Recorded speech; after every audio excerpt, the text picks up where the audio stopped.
That poor family that lost 8 members of their family. Then they hear, there are reports that this possibly could have been prevented if there's something to happen with the Air Force and they didn't report something, that this guy was dating underage girls, that he cracked the skull of his own kid. Was it his own kid or a step kid? It was his step kid. Yeah. Step kid?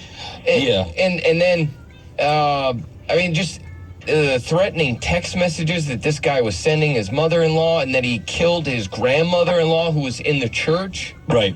Johnny, I'm just curious, what were you doing? Where were you heading, when this guy stopped you and asked for your help? What did he say when he stopped you?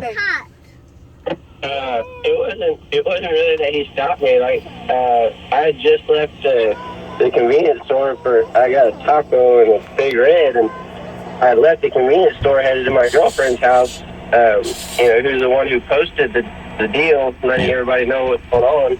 Yeah. And I just pulled up to the intersection, and normally I take a veer to the right to get on the road to her house.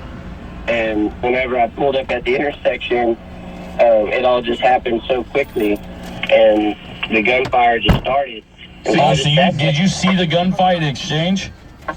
Yes, I saw the gunfight start to end until the gentleman came and got in my truck. Oh, wow. Now, could you see, so was the disgusting animal, the guy that shot up the church, was he firing back at the guy that got in your truck? Correct. I only saw about a second of him, if that, a blink of an eye. He was from the vehicles of the people who went to the church to his vehicle. And his door was already open and stuff, and so I never got a look at him. Right. So, I'm sure it happened all. Well, I think when I'm driving around, I would never even be paying attention. No. I would never even notice this kind of thing. We're talking to Johnny. He was the guy that was driving the truck. Yeah, he chased the guy down. The gentleman that got in the truck had shot the guy. I think I saw the dude was shot twice. Yeah. And then he eventually shot himself in the head. That's why they say that he did you hear that, Johnny, because I know you saw him when he just kind of I heard the way you described it, that he kind of, it was almost like he gave up and he just went off into a ditch and wrecked the car. Did you hear that? Because I heard that he shot himself and that's why he veered off into the ditch. Would that make sense to you based on when you were driving? Could you hear the gunshot?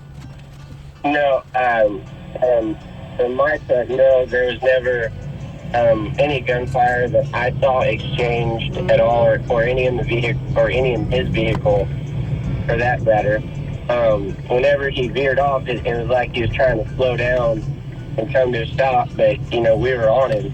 Right. And I don't know what went through his head, but then he tried to speed off again and lost control, hit the guardrail, and then went off in the bar ditch, and then that's where it all stopped.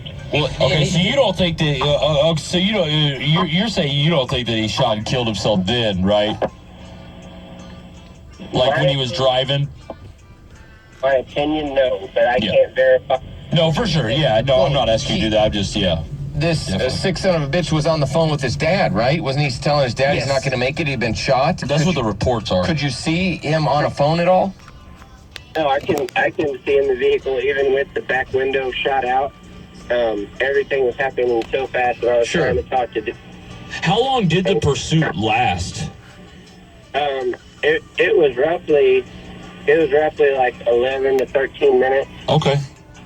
Now, did police respond pretty swiftly as far as when you were chasing the vehicle? Were you on the phone with the police, letting them know, hey, we're in pursuit? Yes, I was on the phone with dispatch because whenever I showed up, like I said, the shooting had just happened. I came in on the gunfight between the other gentleman who got in my truck and the shooter. So whenever he took off, the other guy got in my truck, and we crossed over one intersection before I was able to get 911 on the phone. It took me a second to get all that together. But from the time we stopped, it was about 5 to 7 minutes, and the cops were there, and that was coming from another county. So it was really quick.